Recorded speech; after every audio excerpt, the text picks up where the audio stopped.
Esa es su función. Entonces, nosotros tenemos lo que vendrían a ser dos tipos de células ciliadas. Y tienen sus partes de célula ciliada, ¿ok? Eh, lo más importante es entender que está compuesto por lo que serían estereobiosidades, que vendrían a ser estos cuadraditos que tenemos acá. Y si te das cuenta, tiene una distribución bastante peculiar, ¿no? Tenemos que en un extremo está una estereobesidad bien pequeñita, y mientras más nos alejamos de ese extremo, más aumenta de tamaño esa estereobesidad. Y vamos a ver que en el otro extremo tenemos a la estereobesidad más grande, que se conoce como el kinetocilia. ¿Ok? Entonces, nunca te olvides del kinetocilia, que es como el pelito más grande que tiene la célula ciliada. También, bueno, estas estereobesidades están unidas entre sí y unidas al kinetocilio por uniones, ¿no? Que vendrían a ser los cuadraditos negros, que se conocen como uniones en la punta. Eh, bueno, también tenemos lo que son estos receptores de acá, estos receptores de acá, que son receptores que van a permitir el ingreso de iones positivos, que en este caso va a ser el ion potasio. El ion potasio va a jugar un rol muy importante en todo el sistema vestibular y coclear. Entonces, en este tema siempre acuérdate del ion potasio, que va a ser primordial. Acá. Esta célula ciliada se encuentra rodeada por líquido que se conoce como linfa. Tenemos a la perilinfa y a la endolinfa. ¿Cuál es la diferencia? Que la perilinfa, mira, su voltaje es -40 y la endolinfa su voltaje es 0. Te preguntarás por qué, ¿no? ¿Por qué es la diferencia? Y es por el potasio. A nivel de la endolinfa hay una gran cantidad de potasio, y eso es algo, es un dato clave que no te tienes que olvidar. En la endolinfa hay grandes cantidades de potasio. Y te preguntarás por qué. Es a causa de una célula conocida como células oscuras. Las células oscuras que se encuentran a nivel de la perilinfa son las encargadas de bombear los iones potasio hacia la endolinfa, y como son iones positivos, el potencial de en milivoltios lo vuelven más positivos, ¿no? Y es por eso que son más positivos que la perilinfa, ¿no? Pasa de -40 a 0. Ahora, otro dato importante de acá, bueno, es entender que hay dos tipos, tipo uno y tipo 2, y se diferencian por la conexión que se dan con el, el nervio, que vendría a ser la conexión con el sistema nervioso. En este caso hay una conexión en forma de cáliz en el tipo uno, y en el tipo 2 hay una conexión múltiple.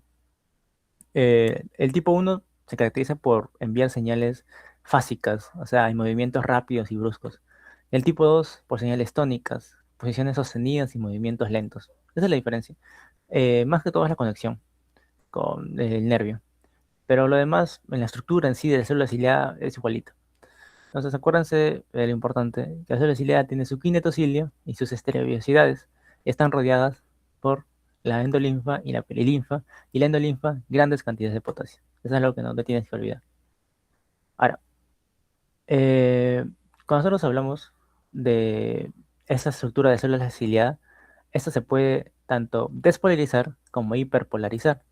¿Y cómo se da esto de acá? Bueno, se da por un movimiento mecánico, ¿no? Son mecanorreceptores. Entonces, cuando hay una deformación mecánica que se dirige hacia el kinetocilio, si te acordarás, el kinetocilio es el más grande, ¿no? El más grande de acá. Entonces, acá hay una deformación mecánica, se está desviando, pero hacia el lado del kinetocilio. ¿Qué es lo que hace esa desviación hacia el lado del kinetocilio? Es lo que se conoce como una deformación mecánica positiva. ¿Por qué positiva? Porque eh, genera la activación de estos receptores de acá, que te dije que permiten la entrada de iones positivos, y el principal de ellos es el ion potasio. Entonces, vamos a ver el ingreso de los iones potasios, y si ingresan estos iones potasios acá, va a cambiar el potencial de membrana de la célula ciliada y se va a despolarizar. ¿Y qué hace esa despolarización? Activa a estos canales de acá, que son los canales de calcio, voltaje dependientes. Entonces, estos van a ingresar. ¿Sí? Entonces, cuando estos ingresan, hacen que lo que sería el neurotransmisor, que en este caso sería la serotonina, que se encuentra envuelto en la vesícula, se acerque hacia la membrana y se libere, ¿no? Sea la exocitosis vesicular. Entonces, se va a liberar y va a generar que se forme un potencial de acción en el nervio, ¿no? En el nervio que está en forma de conexión con la célula ciliada. Entonces, eso es lo que ocurre cuando se da el proceso de despolarización. Lo importante es que entiendas que la despolarización se da cuando el kinetocilio, cuando la deformación mecánica se da hacia el kinetocilio, o sea, se desvía hacia el kinetocilio. Y eso hace que todo esto se active. Ahora, ¿cuándo se da la hiperpolarización? Cuando la deformación mecánica se aleja del kinetocilio. Si ves acá, se está alejando, se va hacia el lado contrario. Entonces eso se conoce como una deformación mecánica negativa. ¿Por qué negativa? Porque bloquea estos receptores de acá. Entonces, como estos receptores no pueden ingresar, esto hace que el potasio no ingrese. Entonces se da una hiperpolarización. ¿Por qué? Porque en estado basal, estos receptores se encuentran activados en muy bajas cantidades, entonces siempre está ingresando, ¿no? Siempre está ingresando pocas cantidades de iones de potasio, y eso hace que el potencial de membrana esté en, en cantidades como -40, ¿sí? O sea, esté en valores basales. Entonces, si tú apagas eso, ya vas a dejar de ingresar esas cantidades de iones potasio basal, y eso hace que tu potencial de membrana se vuelva más negativo, lo que se conoce como la hiperpolarización. Y bueno, no se da toda la señal, ¿no? Toda la señal que se da acá. No se activan los canales de calcio y voltaje dependientes, no se da la exocitosis vesicular donde está la serotonina, y no se activa el potencial de acción que va a enviar la señal. Entonces, no se da nada, simplemente por el cambio de dirección de la deformación mecánica. Entonces, eso es lo principal acá. O sea, cuando se da la despolarización, cuando la deformación mecánica es positiva, es decir, cuando se da hacia el kinetocilio. Cuando se da la hiperpolarización, cuando la deformación mecánica es negativa, es decir, cuando se aleja del kinetocilio. Entonces, bueno, acá tenemos lo que son todo el aparato, que vendría a ser tanto el sistema vestibular como el sistema coclear, ¿no? Está cubierto por lo que sería el conducto óseo y el conducto membranoso. Acá lo importante, bueno, la cóclea es parte de la audición y lo vamos a ver después. Lo importante es entender que hay órganos conocidos como órganos otolíticos, que son el sáculo y el utrículo, ¿no? Y del utrículo salen lo que serían laberintos, ¿no? Esos laberintos, más o menos laberintos que se conocen como canales semicirculares, y que al momento de hacer la conexión con el utrículo forman una cresta ampular. Esas son las partes, ¿ok? Sáculo y utrículo, que son los órganos otolíticos, y los canales semicirculares, que son tres: anterior, lateral y posterior, que se unen, que nacen y mueren del utrículo a través de la cresta ampular. ¿Ok? O sea, estos tres eh, se encuentran a nivel del utrículo y están conectadas por la cresta ampular. Ahora, lo importante de estos órganos otolíticos, que son de los primeros que vamos a hablar, es entender cómo es su composición. Acá tenemos que están cubiertas por lo que sería la membrana otolítica, que es esto de acá. Está representada así, ¿no? Como esta elipse. Eh, Dentro de esta membrana otolítica tenemos lo que son pequeñas cristales que se conocen como otoconias, ¿ok? Son pequeños cristales que van a jugar un rol muy importante para el movimiento. El movimiento de la deformación mecánica que habíamos hablado en la diapositiva pasada, que va a generar ya sea una despolarización o una hiperpolarización. Entonces, estas fotoconias es importante que tengan en cuenta que están formadas por cristales de carbonato de calcio, ¿ok? Entonces, eso es lo que tienen tanto el utrículo como el sáculo. Membranas otolíticas que dentro de sí tienen otoconias. Y esas otoconias van a favorecer la deformación, ya sea positiva o negativa, y generando así señales dependiendo del movimiento, ¿no? Ahora, algo peculiar que vemos acá, bueno, que lo que se conoce como estriola, que nos va a servir como dato y como referencia para darnos cuenta de cómo se encuentra ubicada la disposición de las células ciliadas. Cuando hablamos del sáculo, se dice que los kinetocilios se alejan de la estriola. Si te das cuenta, el kinetocilio siempre te dije que es el más largo, entonces este de acá y este de acá. Entonces vemos que se alejan del punto medio. Se están alejando, se alejan en el sáculo. Mientras que en el utrículo es al revés. Vemos que los kinetocilios se acercan hacia el estriola. Entonces también ténganlo en cuenta. Eso de ahí. Ahora, ¿cómo se da el proceso de transducción? El sáculo y el utrículo se van a cargar bueno, lo que se conoce como una aceleración lineal, ¿ok? De movimientos tanto verticales como horizontales. El sáculo para movimientos verticales y el utrículo para movimientos horizontales. ¿Esto por qué? Por la disposición de la mácula, que vendría a ser todo el órgano que tenemos acá. O sea, esto se conoce como mácula, ¿ok? La mácula en sentido vertical se encuentra a nivel del sáculo y la mácula en sentido horizontal se encuentra a nivel del utrículo, y eso es lo que se relaciona con qué movimiento activa, ¿no? A este sáculo y a este utrículo respectivamente. Entonces, ¿cómo se da el movimiento? Primero, al tú generar un movimiento, esto hace que se dé un movimiento de las otoconias. Entonces, como estas piedritas se mueven, genera una deformación mecánica. Y si esta deformación mecánica es positiva, va a generar una señal nerviosa. Y esta señal nerviosa se va a ir hacia tu sistema nervioso, va a ser interpretada y tú vas a saber el posicionamiento de tu cabeza respecto al cuerpo.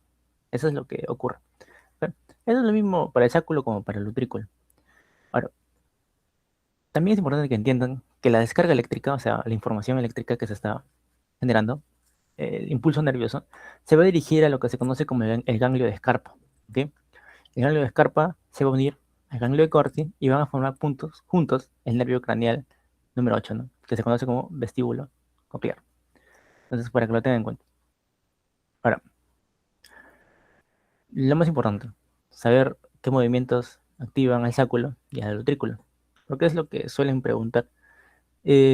Como ya les había mencionado, el sáculo y el utrículo detectan aceleraciones lineales, ¿ok? Por ejemplo, un ejemplo muy característico del sáculo es cuando tú estás en un ascensor. O sea, tú sientes cómo vas subiendo de piso y cómo vas bajando de piso. Hay un movimiento en sentido vertical, de arriba hacia abajo. Eso es lo que activa el sáculo, ¿no? Les había mencionado, movimientos verticales. Mientras que el utrículo se da sobre todo en movimientos horizontales. ¿Y cómo podría ser un ejemplo? Por ejemplo, cuando estás conduciendo y paras de repente, hace un movimiento vertical tu cuerpo, ¿ok? De adelante hacia atrás. O por ejemplo, también cuando juegas básquet, que haces un movimiento de driblear, ¿no? De derecha a izquierda. Por ejemplo, esos son ejemplos de cuándo se activa en sí el utrículo y cuándo se activa el sáculo. Y estos son generalmente preguntas de examen, así que ténganlo en cuenta. Ahora, ya hablamos de los órganos autolíticos y vamos a hablar ahora de los canales semicirculares. Acá tenemos, ya no tenemos a la membrana autolítica, sino tenemos a una estructura conocida como la cúpula. ¿Ok? Ya no hay otoconias acá, sino el movimiento, el fenómeno de transducción se da diferente.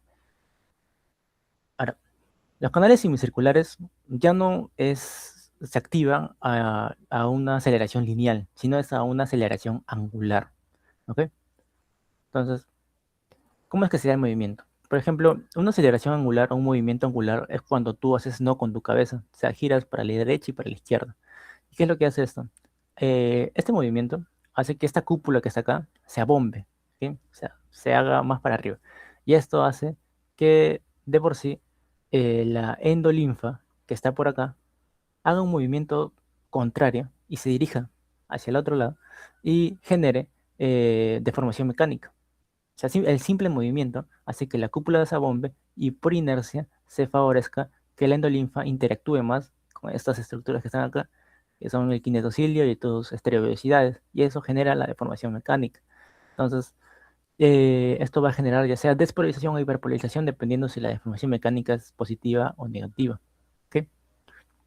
Y esto se conoce como el efecto viento-vela, ¿no? De cómo la cúpula, bueno, vendría a ser la vela y cómo la endolinfa vendría a ser el viento.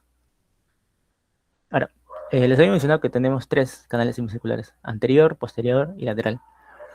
Un ejemplo clásico de cuando nosotros activamos el canal semicircular anterior es cuando decimos sí con la cabeza, o sea, cuando agachamos la cabeza hacia el piso, cuando levantamos la cabeza. Ese es un ejemplo clásico. El canal semicircular posterior es cuando acercas la cabeza hacia tu hombro, ¿no? Eh, es cuando, no sé, un ejemplo, cuando no estás entendiendo algo de la clase o cuando no ves bien algo y como que comienzas a lateralizar tu cabeza cerca a tu hombro. Entonces es un ejemplo de canal semicircular posterior. Y lateral es cuando dices no con tu cabeza, como vemos el ejemplo de la niña. O sea, cómo lateraliza la cabeza, ¿no? De izquierda a derecha. Cuando dices no con tu cabeza es el canal semicircular lateral. Ahora, lo que es importante entender es que el movimiento rotacional genera en sí el fenómeno de transducción por el efecto viento-vela que les había mencionado. Y es porque el movimiento generalmente no es constante. O sea, es un movimiento súbito muchas veces, ¿no? Si el movimiento se mantiene constante, o sea, si tú andas girando tu cabeza hacia la misma dirección, con la misma velocidad, tú vas a hacer que este efecto vela, viento vela, ya no se genere. ¿Ok? Entonces, esto va a generar que ya no haya un estímulo sensorial y ahí ya no estarían actuando tus canales semicirculares. Entonces, téngalo en cuenta. O sea, el movimiento rotacional no es un movimiento que se active a un estado constante, o sea, a una velocidad constante, a un movimiento que lo repitas muchas veces, sino generalmente movimientos súbitos que lo sueles hacer, pero que no lo haces muchas veces repetidas veces a la misma velocidad y en la misma dirección. Entonces, algo importante también es los reflejos. O sea, este sistema vestibular tiene una gran conexión con el sistema ocular. Y bueno, este es el ejemplo clásico, ¿no? Lo que se conoce como los ojos de muñeca. Cuando tú estás mirando fijamente un objeto y te gira en la cabeza de repente, tú, fisiológicamente hablando, deberías permanecer tu mirada hacia ese objeto. No debería desviarse, ¿ok? Si tú ves que al momento de girar tu cabeza, tu mirada ya no se centra en el objeto, sino que se desvía un poco hacia el lado donde lo has girado y después regresa la mirada, eso es algo patológico, ¿ok? Tienes algo mal. Entonces, lo normal, o sea, lo fisiológico, es que tú, cuando tú estás mirando un objeto y te gira en la cabeza de repente, no deberías cambiar la mirada del objeto, o sea, deberías seguir viendo el objeto, no desviar tu mirada hacia el lado donde te jalan y después regresar. Eso no es normal. Entonces, ¿cómo se da esto? Se da porque el canal semicircular que tú estás girando, que en este caso sería el canal semicircular lateral, porque estás haciendo un movimiento, como sería el no con tu cabeza, o sea, te están girando de repente en lateral. Entonces, el canal semicircular lateral se activa. Entonces, eso va a enviar señales al tronco a través del octavo paracraneal, que sería el vestíbulo coclear. Entonces, esto va a generar interacciones con los núcleos motores del ojo. ¿Y qué va a hacer esos núcleos motores del ojo? Van a hacer que tú muevas tu sentido, tus ojos, pero en sentido contrario a la rotación. Es decir, si te giran tu cabeza hacia la derecha, esos núcleos motores del ojo van a hacer que tus ojos se muevan hacia la izquierda. Al contrario, si te giran la cabeza hacia la izquierda, estos núcleos motores del ojo van a hacer que tus ojos se muevan hacia la derecha, o sea, en sentido contrario. Ahora, algo importante que recordar es, por ejemplo, eh, si giras la cabeza hacia la derecha, por ejemplo, en el caso de la niña que está girando acá, la cabeza hacia la derecha, siempre van a haber efectos contrarios, ¿no? O sea, si giras hacia la derecha, el canal que se activa en este caso sería lateral. El canal semicircular lateral derecho es el que se activa porque estás girando hacia ese lado. Mientras que el izquierdo, acá sería el izquierdo, se inactiva. ¿Ok? O sea, son movimientos contrarios cuando haces el no. Cuando estás girando hacia la derecha, el canal semicircular lateral derecho se activa y el izquierdo se inhibe. Cuando estás girando hacia la izquierda, es al revés. El izquierdo se activa y el derecho se inhibe. O sea, siempre van a ser movimientos contrarios. Ahora, ya acabamos con el sistema vestibular y ahora nos vamos al sistema de la audición. Bien, primero, este sentido tiene partes que serían el aparato de conducción y neurosensorial. Hablando un poco del aparato de conducción, nosotros sabemos que tenemos tres oídos, ¿no? Oído externo, medio e interno. El oído externo, se conoce como el conducto auditivo externo, está compuesto por lo que sería tu pabellón auricular, o también llamado oreja, que es esto de acá, y el conducto auditivo externo, que vendría a ser desde el orificio hasta la membrana timpánica, ¿no? Que vendría a ser esto de acá. Ahora, se dice que este conducto auditivo externo está conformado un tercio por porción cartilaginosa, un tercio externo, mientras que dos tercios internos están conformados por porción ósea. ¿Ok? Acá es interno. Los tercios internos por porción ósea. Ahora, el tercio externo es el que contiene las glándulas ceruminosas, el cerumen que te sale en la oreja. ¿Eso es por qué? Porque tiene función antibacteriana, o sea, protectora más que todo, para evitar infecciones. Ahora, lo importante y la función en sí del conducto auditivo externo es conducir el aire, conducir las ondas de sonido que te llegan hacia el tímpano. Esa es su función, hacer que las ondas de sonido lleguen al tímpano. Y ya cuando hablamos del tímpano, o la membrana timpánica, entramos a lo que sería el oído medio, ¿no? Que es como, bueno, siempre le representan como un cubo, ¿no? Lo importante acá es entender que por un lado está la membrana timpánica y por otro lado están las dos ventanas, ¿no? La ventana oval y la ventana redonda, ¿ok? Está, bueno, la trompa de Eustaquio, que la trompa de Eustaquio va a ser la encargada de conectar lo que sería la faringe con el oído medio. Y se dice que su función es igualar presiones, ¿no? O sea, igualar la presión del oído medio con la presión atmosférica. También es importante que sepan, si no lo saben ya, es que es por eso que cuando nosotros tenemos una faringitis, también podemos hacer una otitis, ¿no? Sobre todo cuando somos niños, ¿ok? Por la disposición de la trompa de Eustaquio, que se dice que es más horizontal, y eso hace que se facilite, ¿no? La llegada de la inflamación que está ocurriendo a nivel de tu faringe hacia el oído medio, dando una otitis media. Entonces, las infecciones de garganta pueden llevar a la otitis media, sobre todo cuando somos niños. Ahora, bueno, también tenemos a la cadena de huesecillos, ¿no? El martillo, yunque y estribo. Ahora, ¿cuál es la función del oído medio en sí? Es regular la impedancia acústica. ¿Qué es la impedancia? Es la capacidad del medio para oponerse a las ondas de sonido. ¿Cómo es esto? El sonido viene de un medio que es el aire, y el aire no tiene impedancia, ¿ok? O sea, el sonido va chill, tranquilo, no hay nadie que impida su movimiento. Pero en el oído interno, yo les había mencionado que hay un líquido que es la linfa, principalmente la endolinfa, que se dice que tiene una gran impedancia acústica, es decir, impide el movimiento de las ondas de sonido. Entonces, pasar de un medio donde no haya impedancia acústica a un medio donde hay alta impedancia acústica, tiene que tener alguna regulación, algo que ayude a que las ondas de sonido no se queden paralizadas. ¿Y cómo se da esto? Esto se da gracias principalmente a lo que sería la diferencia de área entre la membrana timpánica y la ventana oval. ¿Te das cuenta? La membrana timpánica es más grande que la ventana oval. Entonces, la llegada de sonido va a ser que el- al momento de llegar a la ventana oval, como el área es más pequeña, va a tener más potencia las ondas de sonido, van a tener más fuerza y van a poder vencer esa impedancia acústica que se encuentra a nivel de la endolinfa. Y también por la vibración de la cadena de huesecillos, ¿no? Ya que la llegada de las ondas de sonido hacen que vibre, eso también favorece la potencia y la fuerza para que se pueda vencer la impedancia acústica que tenemos a nivel de la endolinfa. Bueno, y eso es lo que sería, ¿no? O sea, lo más importante de esta impedancia acústica es que entiendan que la clave está en las diferencias de áreas entre la membrana timpánica y la ventana oval. Ahora, eh, un dato que no lo puse, pero que sí es importante, es que nosotros tenemos músculos, ¿no? Lo que sería el tensor del tímpano y el músculo del estribo, o del escapedio, que cada músculo está irrigado por un par en sí. El tensor del tímpano es el quinto y el del escapedio es el séptimo. Tienen función importante para poder protegernos de cuando estamos frente a sonidos de alta potencia, o sea que nos pueden hacer daño, porque el sonido sí nos hace daño.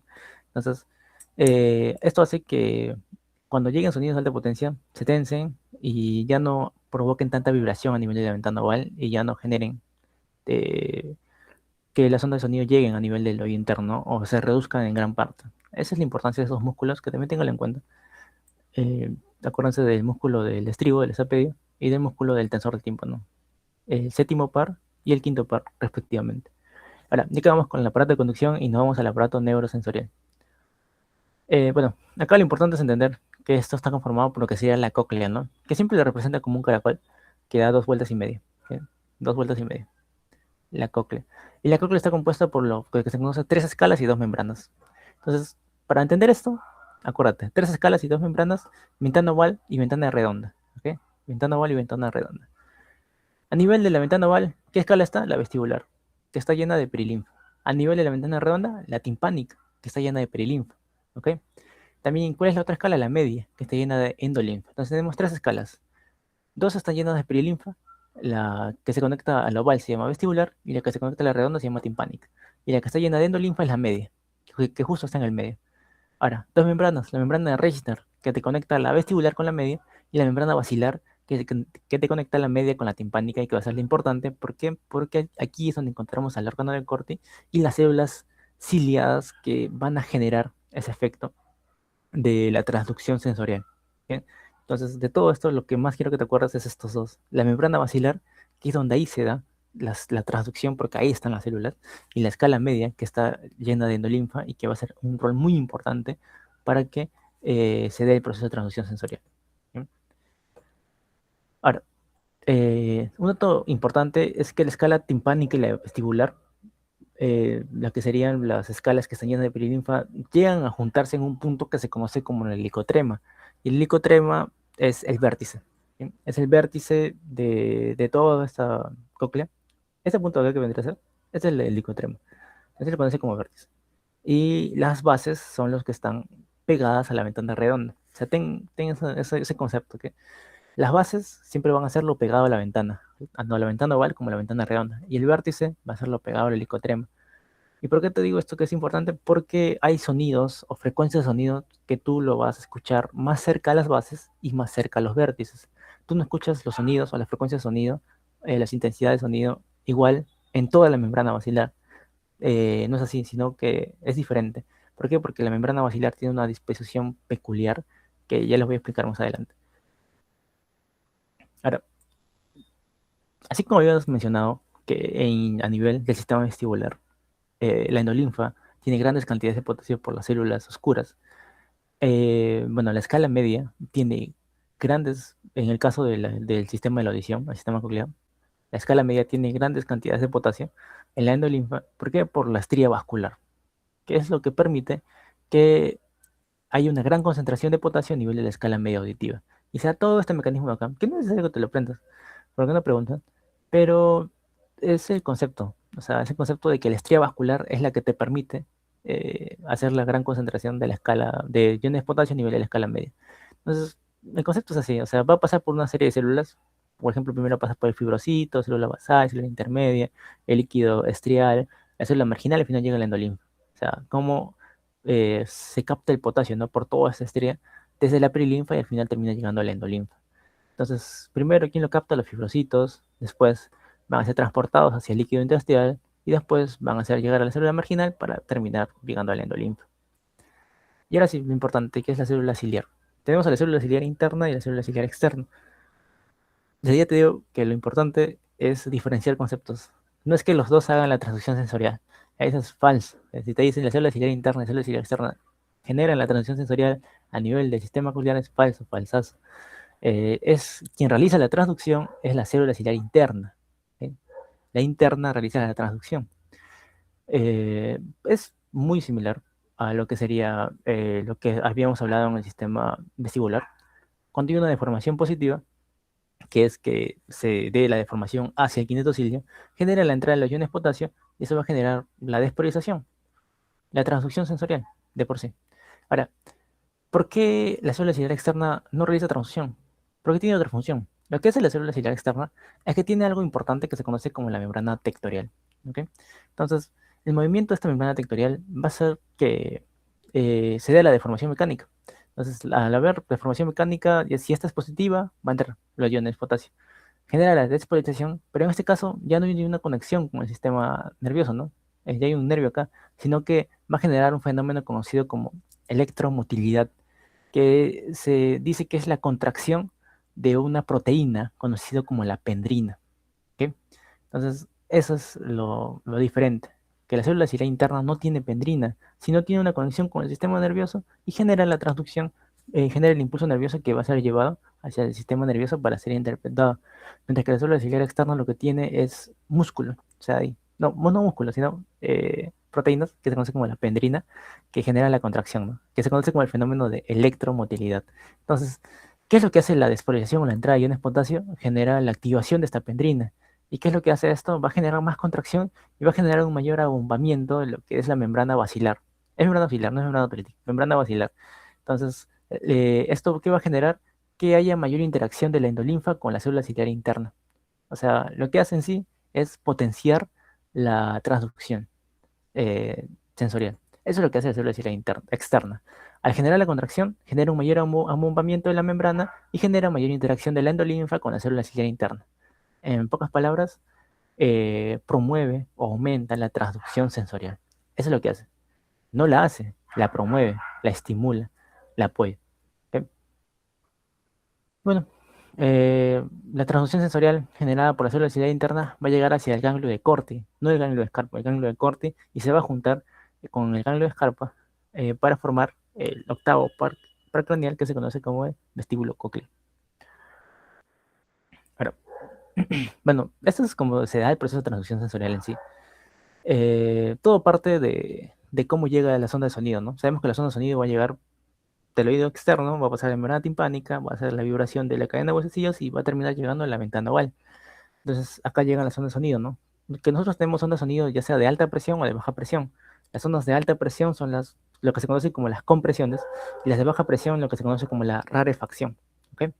Entonces, esto hace que haya un movimiento de la ventana oval, ya sea hacia adentro o hacia afuera, pero es importante que entiendan que la ventana redonda se mueve en sentido contrario. ¿Por qué? Porque si se moviera en el mismo sentido, el líquido se quedaría estancado, porque es un espacio cerrado. Entonces, si ambos se mueven en el mismo sentido, va a quedar ahí y no hay movimiento de líquido, y si no hay movimiento de líquido, no hay nada.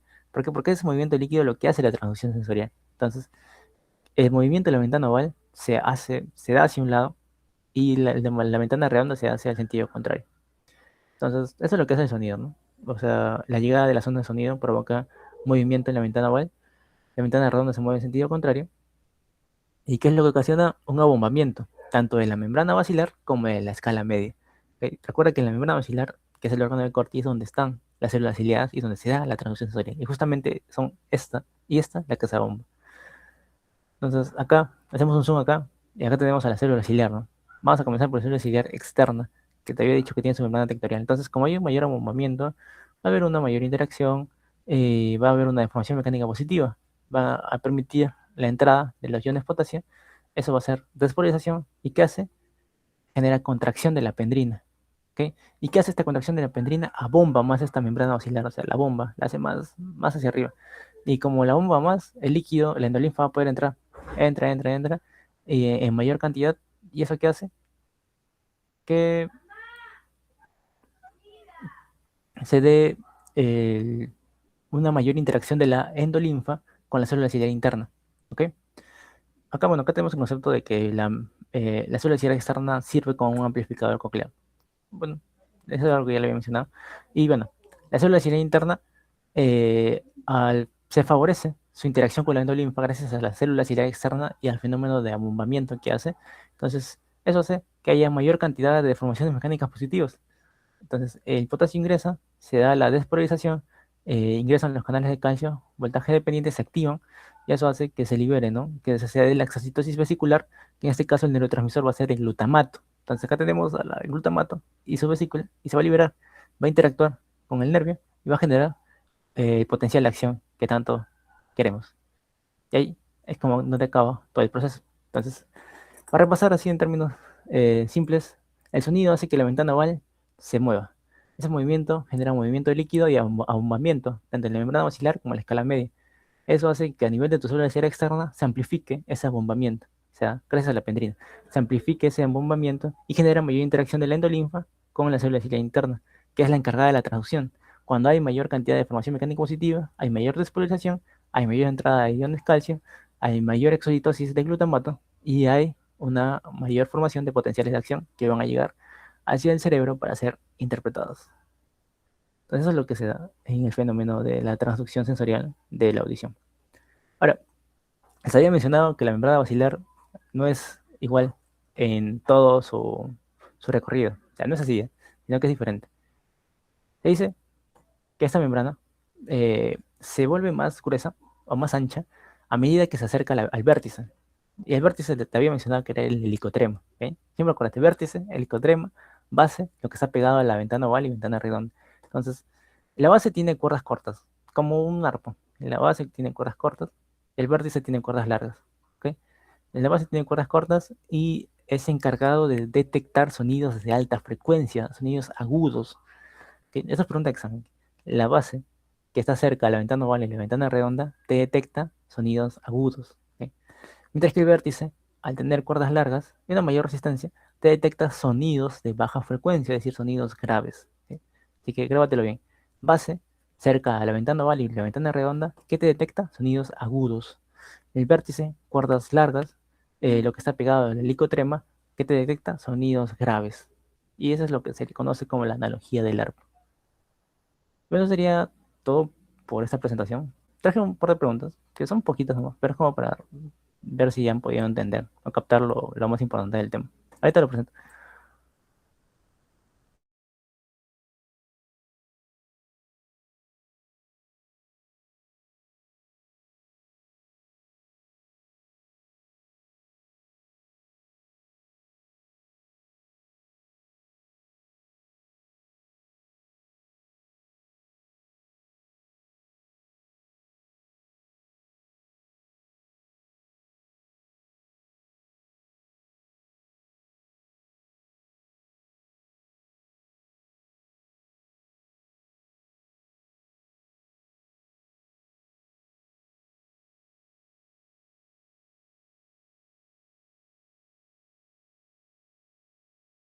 Básicamente debería ocurrir. Si se mueven hacia el mismo lado, es algo patológico. Pregunta 2. Un ascensor comienza a subir rápidamente. El desplazamiento de la membrana torínica genera inclinación de los estereocilios de la célula ciliada. ¿Qué estructura detecta principalmente esta aceleración lineal vertical? Creo que una pregunta así me vino a mi examen. Ajá, sí. Me acuerdo que mi pregunta de examen era algo así. Y no me acuerdo bien el caso, pero la respuesta era sáculo, por el movimiento vertical. Ujú. Suele preguntar eso, ¿no? Utrículo, sáculo. Pregunta 3. Una persona inicia bruscamente una rotación de la cabeza hacia la derecha. En los primeros instantes, la endolinfa del canal semicircular horizontal se desplaza relativamente hacia la izquierda por inercia. ¿Qué ocurre fisiológicamente en el canal horizontal derecho? Mira, está diciendo que gira su cabeza hacia la derecha, entonces que te preguntan qué está ocurriendo en el canal horizontal derecho.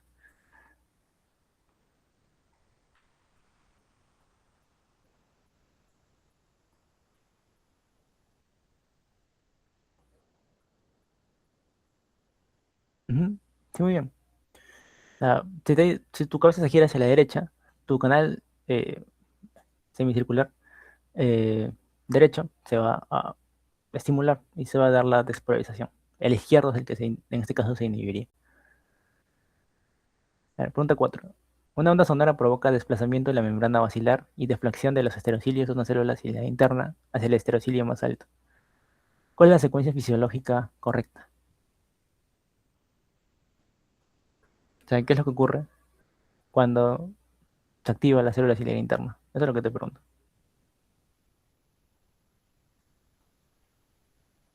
Sí, muy bien. Ese es el fenómeno, ¿no? De cómo se da la activación. O sea, la apertura de canales, la entrada de iones de positivos, en este caso el potasio, despolarización, entrada de calcio y liberación de glutamato. Pregunta 5. Durante una audiometría se aplica un tono de 8000 Hz. ¿En qué región de la membrana basilar se produce el máximo desplazamiento?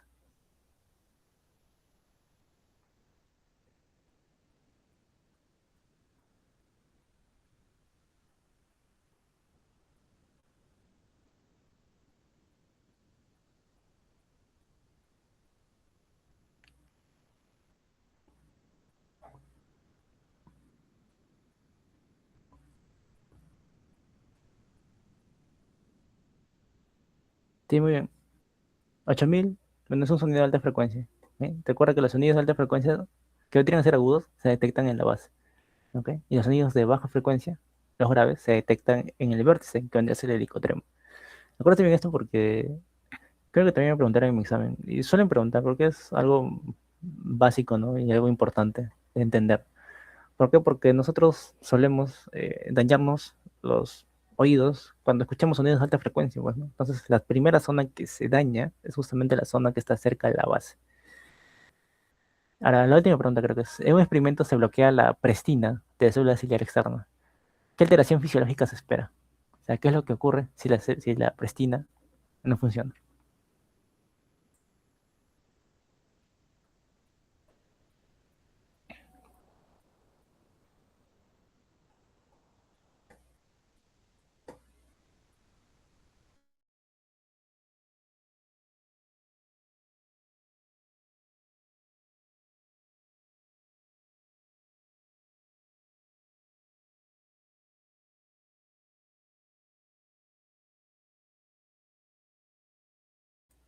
Sí, muy bien.